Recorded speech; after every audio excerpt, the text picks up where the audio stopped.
Halo, apa kabar para kadang dan para sedulur kinasiku sekalian, tanpa terkecuali dimanapun panjenengan berada.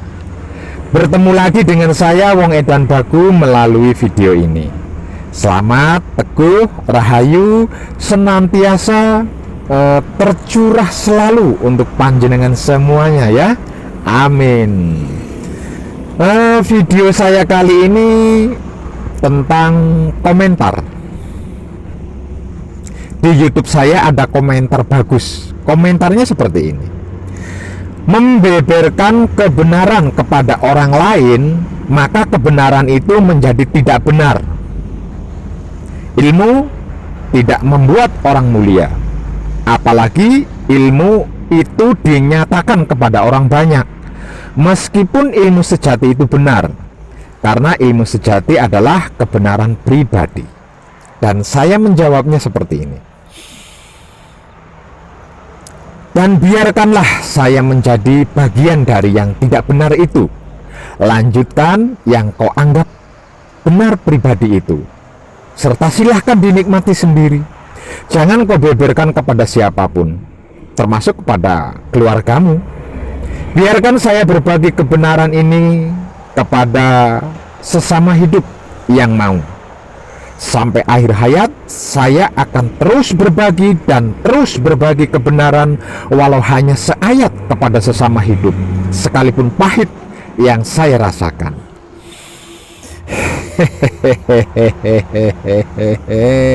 Edan tenan.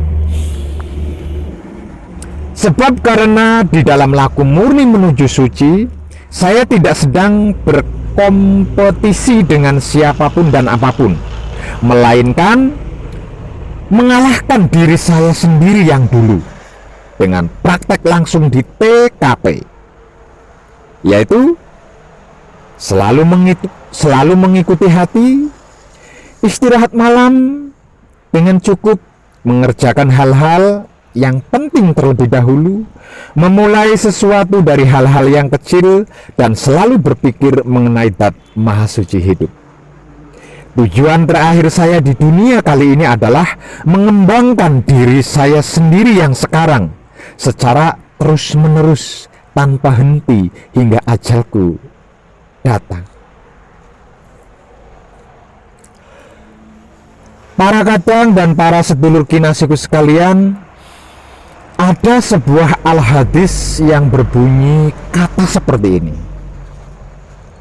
sampaikan tentang aku walaupun hanya seayat. Hadis riwayat Bukhari.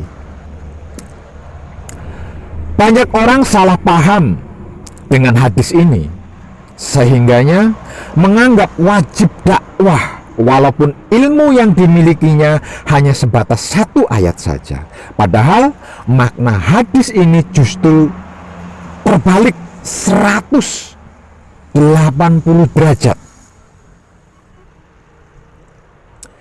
Secara kekuatan sanad, memang hadis ini sahih dan terdapat di dalam kitab Sahih Bukhari, sehingganya tidak ada yang salah dari sisi kebenaran periwayatannya. Hadis ini kemudian menjadi sangat populer, khususnya di kalangan penceramah, dai, mubalek, khotib, termasuk ustadz kondang yang doyan masuk televisi. Cuma sayangnya cara memahaminya yang justru bermasalah.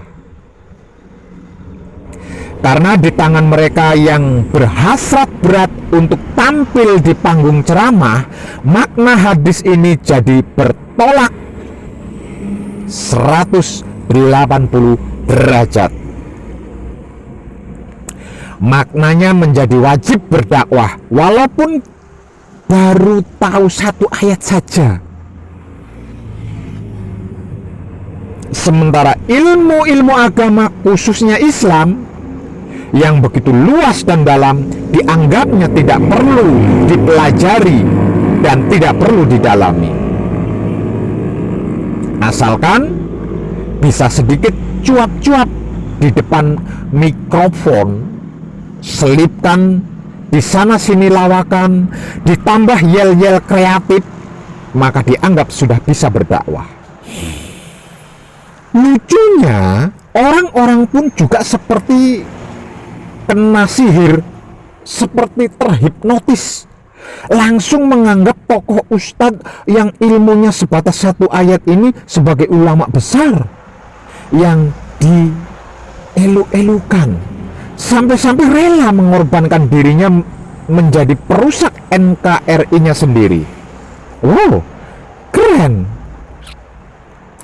Karena yang mereka lihat memang bukan ilmunya yang cuma satu-satunya itu, tetapi yang dilihat adalah aksi panggungnya, kostumnya, penampilannya, lawakannya, atraksi sang ustadznya, dan tentunya sponsor produk yang membiayai produksi di televisinya. Nah, adapun apa latar belakang pendidikan si ustadz, satu ayat itu buat pengagum dan pendukungnya sama sekali sudah tidak penting lagi. Apalagi pernah belajar kitab kuning seperti tafsir, hadis, fikih, ushul fikih, syariah, qawaid, fikih, dan lain-lain. Juga tidak ada yang mempertanyakan, apalagi mempermasalahkannya.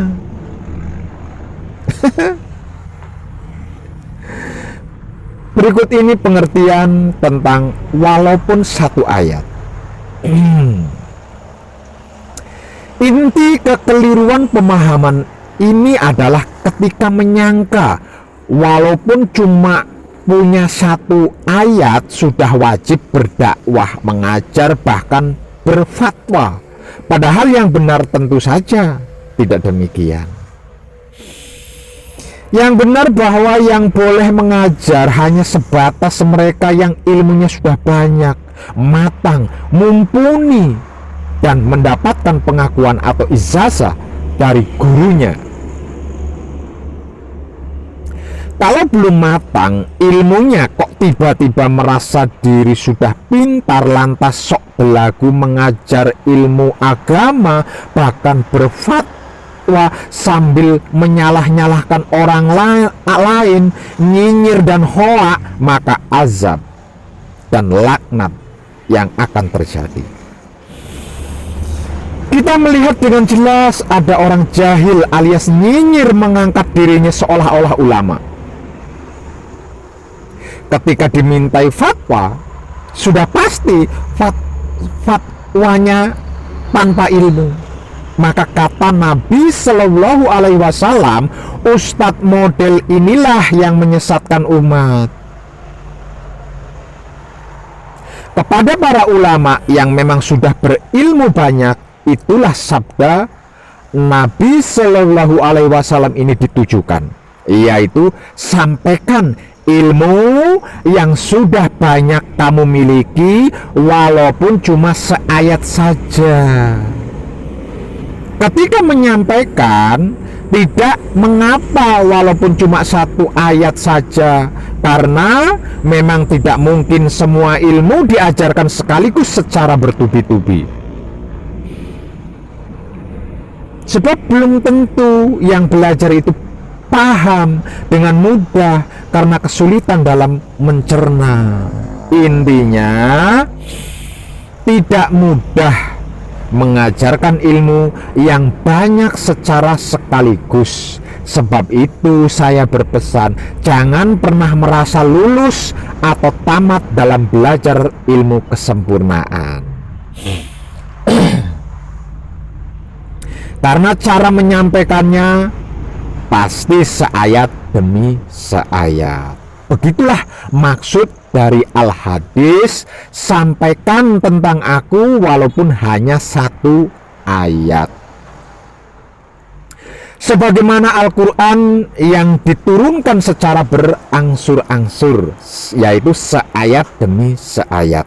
Tentu bukan karena Allah itu taunya cuma seayat saja, bukan. Walaupun Al-Quran sudah turun semuanya dalam satu kali dari sisi Allah ke langit dunia, tetapi penurunannya adalah setahap demi setahap. Tahap kedua, Al-Quran turun dari langit dunia ke permukaan bumi seayat demi seayat. Tentu ada banyak hikmah di balik metode berangsur-angsur ini. Setidaknya Al-Quran jadi lebih mudah untuk dipahami, dihafal, dan dijalankan. Namun dari sisi kandungan hukumnya tentu keliru besar kalau kita mengajarkan kepada orang awam hanya sebatas satu ayat. Kenapa? Karena ternyata satu ayat dengan ayat lain saling berkait dan tidak bisa dipisahkan. Dan hukum syariat itu dibangun dari sekian banyak ayat, bukan cuma satu ayat. Boleh jadi ketika kita membaca suatu ayat, kita malah kebingungan karena tidak tahu maksudnya. Iya apa iya? Ayo. Ternyata penjelasannya ada di ayat lain atau malah hadis nabawi dan bukan di dalam salah satu ayat. Atau boleh jadi ternyata ayat itu sudah tidak lagi berlaku karena telah dihapus hukumnya oleh Allah Subhanahu wa Ta'ala. Seperti ayat berikut ini contohnya. Dan para wanita yang berzina harus ada 4 orang saksi di antara kamu. Kemudian apabila sudah ada saksi, maka kurunglah mereka dalam rumah sampai mereka menemui ajalnya atau sampai Allah memberikan jalan lain kepadanya. Al-Quran surat An-Nisa ayat 15. Jadi hukuman buat wanita yang selingkuh atau berzina adalah dikurung atau dipenjara sampai mati. Intinya seperti itu. Benarkah demikian? Ternyata jawabannya sama sekali tidak. Sebab ayat ini sudah dihapus hukumnya dengan ayat yang lain, yaitu ayat kedua dari surat An-Nur. Perempuan yang berzina dan laki-laki yang berzina, maka cambuklah tiap-tiap seorang dari keduanya 100 kali. Al-Quran surat An-Nur ayat 2. Maka bila seseorang baru tahu satu ayat saja kok tiba-tiba sudah main tarik kesimpulan vonis hukum seenaknya, sudah jelas hasilnya yaitu sesat dan menyesatkan. Fatwanya memang dari ayat Al-Quran, tetapi dengan cara pemahaman yang menyimpang dan keliru. Ngono loh. Semoga Allah Subhanahu wa Ta'ala melindungi kita semua dari tokoh-tokoh yang ngebet mau jadi pendakwah atau mubalik atau penceramah tetapi belum punya ilmu yang mencukupi. Amin ya robbal alamin.